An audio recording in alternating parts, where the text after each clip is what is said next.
नमस्कार आणि स्वागत आहे. आज आपण एक अशा विषयावर बोलणार आहोत जो खरं तर खूप खोल आणि तितकंच गुंतागुंतीचा आहे. आपल्यासमोर एक असा स्रोत आहे जो एका मोठ्या प्रश्नांना हात घालतो.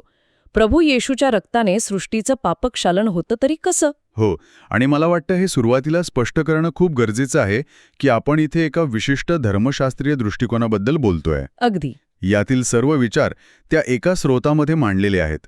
आपलं काम हे विचार बरोबर की चूक हे ठरवणं नाही, तर ते नेमके काय आहेत, त्यामागचा तर्क काय आहे, हे समजून घेणं आहे. बरोबर. आपण फक्त त्या मजकुरातील माहितीचं विश्लेषण करणार आहोत. आपण सुरुवात करूया मूळ समस्येपासून, म्हणजे या स्रोतानुसार पापाची सुरुवात झाली तरी कशी? हो.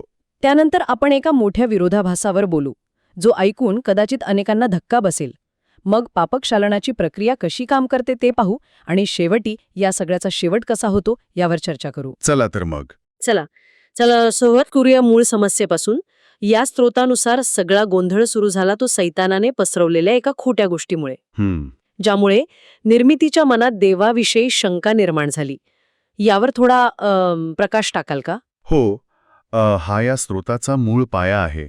त्याचं म्हणणं असं आहे की सैतानाने थेट देवाच्या चारित्र्यावरच खोटा आरोप लावला. अच्छा. त्याने सृष्टीला असं भासवलं की देव स्वार्थी आहे आणि तो आपल्या निर्मितीवर प्रेम करत नाही. हा जो खोटा विचार होता, एक प्रकारचं मानसिक विष, यामुळे सृष्टीच्या मनात देवाबद्दल संशय निर्माण झाला, अविश्वास निर्माण झाला आणि यातूनच पापाचा उगम झाला. पण मग एक साधा प्रश्न येतो की गुन्हेगाराला शिक्षा दिली की न्याय होतो. मग इथे सैतानाला शिक्षा देऊन हा प्रश्न का सुटत नाही? म्हणजे पापाचं क्षालन सैतानाच्या रक्ताने का होऊ शकत नाही? खूप चांगला प्रश्न आहे, कारण इथे समस्या केवळ एका गुन्ह्याची नाहीये, तर एका विचारधारेची आहे. स्रोत म्हणतो की सैतानाला अग्निकुंडात जळताना पाहून सृष्टीच्या मनात देवाबद्दल प्रेम नाही, तर भीती निर्माण होईल. बरोबर. पापाची समस्या ही कायद्याची नाही, तर नात्याची समस्या आहे. मनात जे खोटं पेरलं गेलंय ते शिक्षा देऊन नाहीसं होत नाही. त्याला एका प्रतिविचाराची, एका अँटीडोटची गरज असते, आणि तो अँटीडोट म्हणजे प्रभू येशूचं रक्त, असं हा स्रोत मांडतो. अरे वा. म्हणजे हे असं झालं की जर कोणी अफवा पसरवली तर त्या अफवा पसरवणाऱ्याला तुरुंगात टाकून लोकांच्या मनातला संशय जात नाही. अगदी तसंच. त्यासाठी सत्य काय आहे हे सिद्ध करावं लागतं. अगदी. म्हणूनच हा स्रोत म्हणतो की देवाचं प्रेम आणि न्याय हे सैतानाला दिलेल्या शिक्षेतून सिद्ध होत नाही, तर ते येशूच्या त्यागातून, म्हणजे क्रूसावर सिद्ध होतं. खरं तर स्रोत असंही म्हणतो की क्रूस हा स्वतःच पापावरील एक अंतिम न्यायनिवाडा आहे, कारण पहिल्या मानवाने केलेल्या पापाची शिक्षा मृत्यू होती. येशूने ती शिक्षा स्वतःवर घेतली आणि या त्यागातून त्याने देवाचं निस्वार्थ प्रेम सिद्ध केलं आणि सैतानाच्या खोट्या आरोपांना उत्तर दिलं. बरोबर. आणि इथेच मला वाटतं देवाच्या आज्ञा आणि न्यायनिवाड्याची भूमिका येते, नाही का? कारण आज्ञा नसतील तर पाप काय आहे हेच कळणार नाही. नेमकेच. आज्ञा, न्यायनिवाडा आणि क्रूस हे इतके जोडलेले आहेत की त्यांना वेगळं करताच येत नाही. आणि इथेच या स्रोतामधला सगळ्यात मोठा आणि धक्कादायक विरोधाभास समोर येतो. तुम्ही एका विरोधाभासाबद्दल बोललात आणि मला वाटतं ऐकणाऱ्यांच्या मनात तोच प्रश्न आला असेल. स्रोत सांगतो की देवाच्या आज्ञा चांगल्या आहेत, पवित्र आहेत. हो. पण त्याच वेळी तो हेही सांगतो की क्रूसाशिवाय त्याच आज्ञा सर्वांच्या मृत्यूचं कारण ठरतात. हे कसं काय? म्हणजे ज्या आज्ञा चांगल्या आहेत त्या मृत्यू कशा देऊ शकतात? हा मुद्दा समजून घेणं खूप महत्वाचं आहे. श्रोत्यानुसार देवाच्या आज्ञा या परिपूर्णतेचा एक आदर्श आहेत. पण समस्या ही आहे की कोणतीही निर्मिती, मग तो देवदूत असो किंवा मानव, स्वतःच्या सामर्थ्याने त्या आज्ञा 100% पाळू शकत नाही. अच्छा. आणि आज्ञा मोडण्याची शिक्षा काय आहे? अग्निकुंड. त्यामुळे जर क्रूसाचा पर्याय उपलब्ध नसता तर काय झालं असतं? सगळेच. प्रत्येकजण कधी ना कधी आज्ञा मोडणार आणि प्रत्येकजण अग्निकुंडात फेकला जाणार. ओके, थांबा. म्हणजे याला असं म्हणता येईल का की आज्ञा ह्या एका आरशासारख्या आहेत, जो आपल्याला आपला चेहरा किती खराब झाला आहे दाखवतो, पण तो चेहरा धुण्याची शक्ती त्या आरशात नाही. अगदी अचूक उपमा, अप्रतिम. स्रोत नेमकं हेच सांगायचा प्रयत्न करतोय. आरसा फक्त समस्या दाखवतो, तो उपाय देत नाही. बरोबर. आज्ञा आपल्याला दाखवतात की पाप काय आहे, पण त्यातून सुटण्याचा मार्ग दाखवत नाहीत. तो मार्ग फक्त क्रूस दाखवतो. स्रोत तर असंही म्हणतो की आज्ञांमध्ये जीवन आणि मृत्यू दोन्ही आहेत. जे पाळतील त्यांच्यासाठी जीवन आणि जे मोडतील त्यांच्यासाठी मृत्यू. पण तुम्ही म्हणालात की कोणीच त्या पूर्णपणे पाळू शकत नाही. मग जीवन कुणाला मिळणार? इथेच तर खरी गंमत आहे. स्रोतानुसार सृष्टीची निर्मितीच मृत्यूमध्ये झाली होती. मृत्यूमध्ये? म्हणजे याचा अर्थ तिच्यात पाप करण्याची आणि अयशस्वी होण्याची शक्यता मुळातच होती. ती अपरिपूर्ण अवस्थेतच निर्माण झाली होती आणि क्रूसाद्वारेच ती जीवनात म्हणजेच परिपूर्णतेत प्रवेश करते. हे खूपच गहन आहे. म्हणजे देवाने सृष्टी निर्माण केली, ती तिला शिक्षा देऊन मारण्यासाठी नाही. नाही. तिचा शेवट मृत्यू हवा हा त्याचा हेतू नव्हता. आणि म्हणूनच क्रूसाशिवाय या निर्मितीच्या कथेला काहीच अर्थ उरत नाही. काहीच नाही. कारण क्रूसाशिवाय तुझा शेवट निश्चित आहे, मृत्यू. हो, आणि यात आणखी भावनिक मुद्दा आहे. स्रोत विचारतो की केवळ गुन्हेगारांना अग्निकुंडात जळताना पाहून सृष्टीच्या मनात देवाबद्दल खरं प्रेम निर्माण होईल का? नाही. भीती निर्माण होईल. भीती निर्माण होईल. सृष्टी देवाला तेव्हाच खरं प्रेम करू लागते जेव्हा ती देवाला स्वतःच्या निर्मितीला वाचवण्यासाठी क्रूसावर सर्वस्व त्यागताना पाहते. शिक्षेची भीती नव्हे, तर हे निस्वार्थ प्रेमच सृष्टीच्या स्वतंत्र इच्छाशक्तीला परिपूर्ण करते. म्हणजे क्रूसाशिवाय आज्ञा या केवळ एकतर्फी शिक्षेचा नियम बनून राहतात, प्रेमाचा मार्ग नाही. बरोबर. ठीक आहे, म्हणजे क्रूस हा मार्ग आहे हे स्पष्ट झालं. तो आज्ञांना एक अर्थ देतो. पण हा मार्ग सगळ्यांसाठी सारखाच काम करतो का? की इथे काहीतरी अट आहे? आता आपण पापक्षालनाच्या प्रत्यक्ष प्रक्रियेबद्दल बोलूया. हो, इथे पश्चातापाची भूमिका निर्णायक ठरते. हे काही असं एकतर्फी प्रकरण नाही की येशूने रक्त सांडलं आणि सगळ्यांची पापं आपोआप धुतली गेली. अच्छा. स्रोतानुसार येशूचं रक्त एका दुधारी तलवारीसारखं काम करतं. ते पश्चाताप करणाऱ्यांसाठी वेगळं काम करतं आणि पश्चाताप न करणाऱ्यांसाठी वेगळं. हे रंजक आहे. म्हणजे नक्की काय होतं?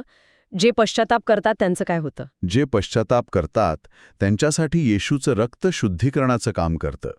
ते केवळ त्यांच्या भूतकाळातल्या पापांना पुसून टाकत नाही, तर त्यांच्या स्वभावातून, त्यांच्या आतून पाप करण्याची इच्छाच काढून टाकतं. इच्छाच काढून टाकतं? हो, ही एक संपूर्ण आंतरिक परिवर्तनाची प्रक्रिया आहे. पण एक मिनिट थांबा. जर येशूचं रक्त इतकं शक्तिशाली आहे, तर ते पश्चाताप न करणाऱ्यांना शुद्ध का करू शकत नाही? त्यांना जबरदस्तीनं का बदलू शकत नाही? म्हणजे त्या रक्ताची ताकद मर्यादित आहे का? की इथे स्वतंत्र इच्छाशक्तीचा प्रश्न येतो? हाच कळीचा मुद्दा आहे. स्रोतानुसार ही ताकदीची मर्यादा नाही, तर देवाच्या चारित्र्याची मर्यादा आहे. देवाच्या चारित्र्याची? हो, देव स्वतंत्र इच्छाशक्तीचा आदर करतो. तो कोणावरही शुद्धीकरण लादत नाही. येशूचं रक्त ही एक देव केलेली संधी आहे, जबरदस्ती नाही. जे पश्चात्ताप करत नाहीत ते ही संधी नाकारतात. परिणामी त्यांच्यातील पाप करण्याची इच्छा तशीच राहते. म्हणजे हे एका केमिकल रिॲक्शनसारखं आहे का? एखाद्या केमिकलमध्ये एक धातू टाकला तर तो शुद्ध होतो आणि दुसरा टाकला तर तो जळून जातो, कारण त्या दोन्ही धातूंचे गुणधर्म वेगळे आहेत. हो, अगदी तसंच. हे केमिकल म्हणजे येशूचं रक्त. पश्चात्ताप करणारा धातू शुद्ध होतो, पण जो पश्चात्ताप करत नाही तो त्या शुद्धीकरणाच्या प्रक्रियेला प्रतिसाद देत नाही. आणि मग परिणामी तो आपल्या पापांसहित अग्निकुंडात टाकला जातो. म्हणूनच स्रोत एक धक्कादायक वाक्य वापरतो. येशूचे रक्त पश्चात्ताप न करणाऱ्यालाच सृष्टीतून काढून टाकते. म्हणजे एकाच स्रोतातून येशूच्या रक्तामधून एका गटासाठी जीवन आणि दुसऱ्या गटासाठी नाश ठरतो. हो. आणि ही निवड पूर्णपणे त्या व्यक्तीच्या किंवा निर्मितीच्या पश्चातापावर अवलंबून आहे. बरोबर.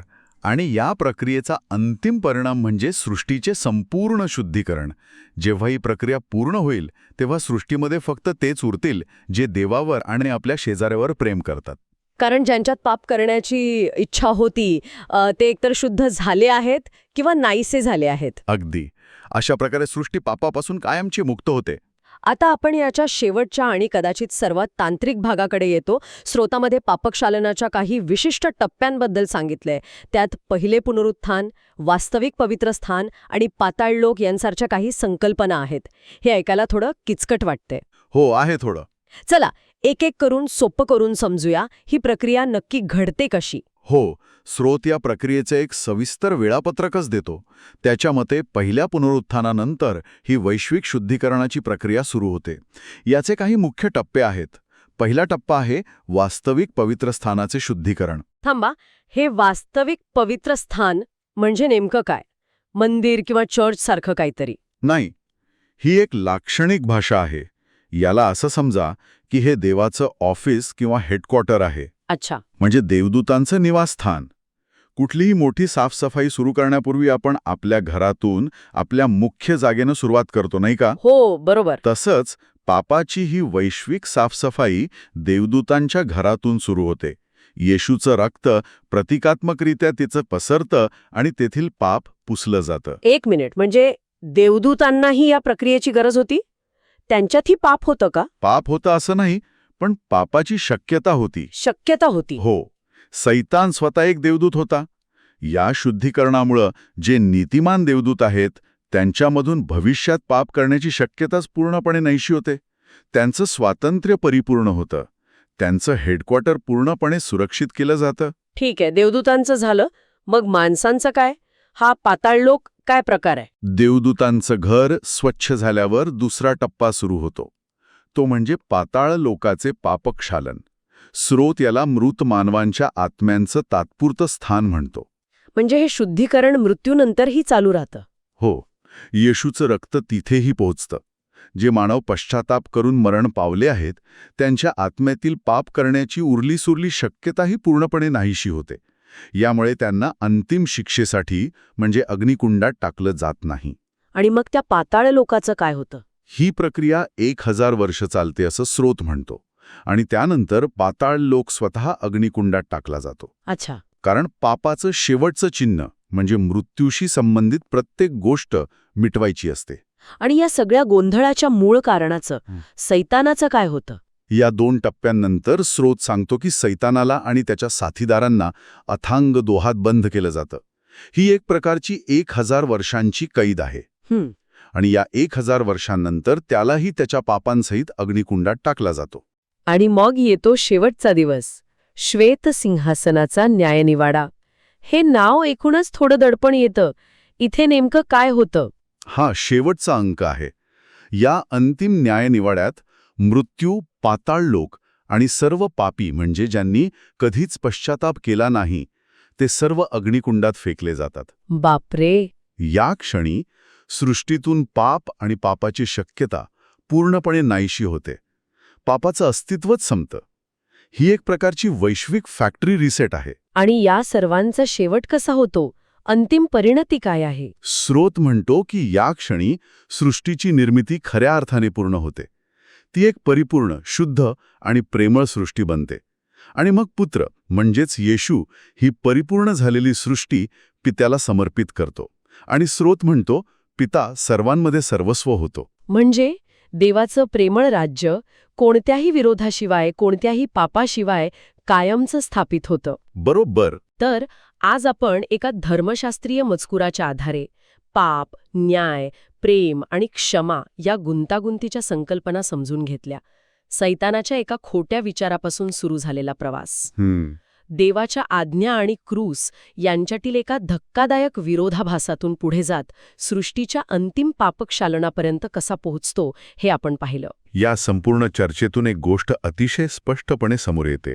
या विशिष्ट दृष्टिकोनानुसार सृष्टीच्या स्वतंत्र इच्छाशक्तीची परिपूर्णता ही शिक्षेच्या भीतीमुळे होत नाही किंवा नियमांच्या कठोर पालनामुळे होत नाही.